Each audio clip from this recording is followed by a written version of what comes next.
Hi everyone again. Today on my channel Driving Lessons Cork.ie, you are very welcome to watch this video on driving safely with vehicle adaptations. We're just going to go through the standard type of adaptations that you might use if you're driving with a mobility issue. There are various different types of adaptations, but we're just going to go through the basic ones at the moment. Now, first of all, you might be driving with hand controls.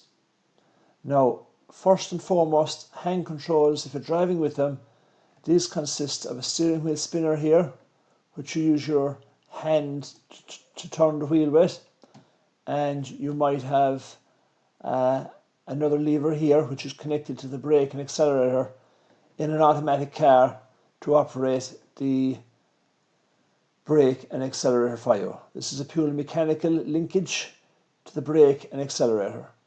You pull it to accelerate towards the driver's seat and you push it away towards the dashboard of the car to brake. That's generally how it works. You may get slightly different systems, but that's generally how this particular hand controls would work. Now, as I said, it's fitted to an automatic car. You generally would not fit a set of hand controls to a manual transmission car because of the manual transmission gearbox you would have in that car. If you're using your right hand, let's say, for you operating this lever here, and you go with your left hand to operate the gear stick in a manual transmission car, this is an automatic now by the way, then you'd have no hand on the steering wheel then. And should you hit a pothole or something while you'd be changing gears, that would not be good. You could possibly lose control of the car. In this jurisdiction of Ireland, it's very unlikely that you'd be tested if you were a learner driver. It's very unlikely that your driving test would be conducted if you had a set of hand controls fitted to a manual transmission car. It's very unlikely. You'd have to contact the Road Safety Authority before you go for driving tests with such a set up and ask them would they actually carry out the test or not. And if they say no, then you'd have to go away and get an automatic car and fit a set of hand controls to the automatic car. Bit of hassle, but that's it. So that's now the hand controls, as I said, fitted to an automatic car. Typically people would use a set of hand controls if they have poor or no use of their lower limbs. Now, if you're using hand controls, it's best recommended that you should try and get an indicator switch fitted to the hand control here. This particular hand control did have an indicator switch fitted, I know that, but it actually broke off at one stage, and I'm sure we'd have to get it fitted again at another stage.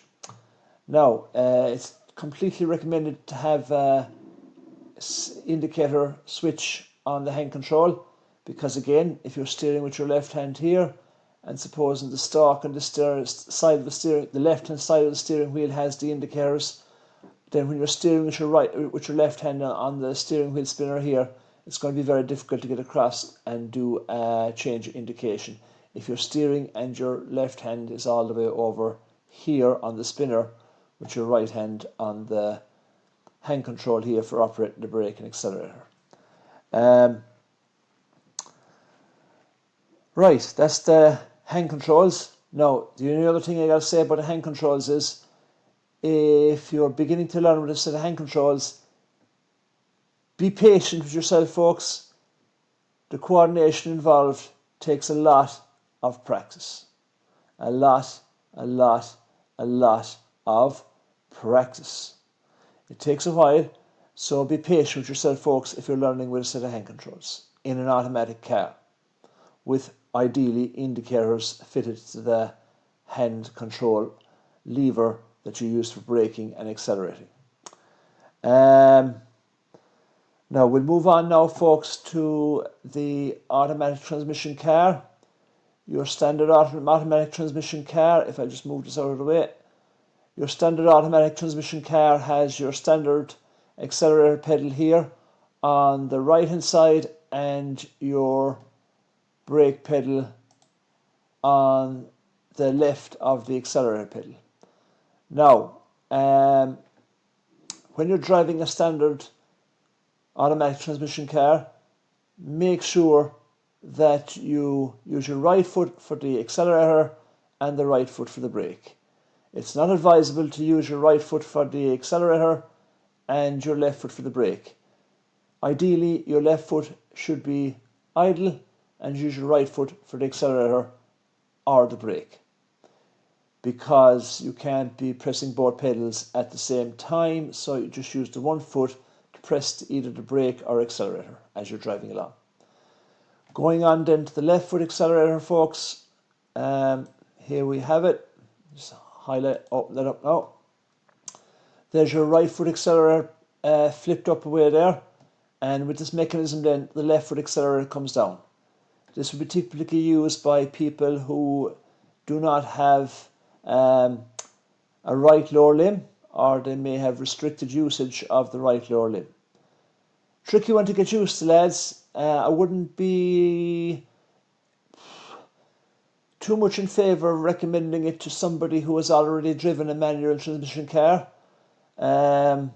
Certainly people who have a lot of years of experience driving a manual transmission car would find it difficult to get used to this, because they'd be used to pressing the brake here for stopping in a manual car, and what would be here generally in a manual car would be a clutch.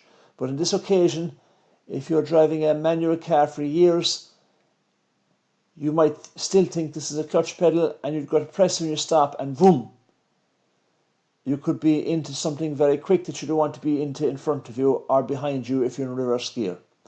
So I would not generally be too fast in recommending this setup to somebody who has enough years and years and years of experience in driving a manual transmission car. Again, takes a while to get used to. You have to use your left foot very gently on the what is now an accelerator pedal in an automatic car, and your left foot will also be used on the brake pedal. Your right foot, as I said, it may have less mobility than the left foot, or you may not have a right foot. People with amputees now, for example, that would be the case. Now, the next thing we're going to go on to is the infrared controls. So we'll just get the photographs up on them now. Here we are. Here's a photograph now of an infrared control on a steering wheel. It would be a little box with a steering wheel spinner on it attached to the steering wheel, and you'd steer with your left hand in this case, and you'd use your thumb or your fingers to operate secondary controls on the box as you're driving around. You can operate lights, wipers, indicators, horn, hazard lights with the controls in the box here. This is probably an older box. There's probably a newer, more up-to-date version. I'm sure there is actually out at the moment. More ergonomic maybe, possibly. And that's for somebody who has no use of the right upper limb, but they would have use of the left upper limb. Typically people who might have had a stroke affecting their right side, something like that.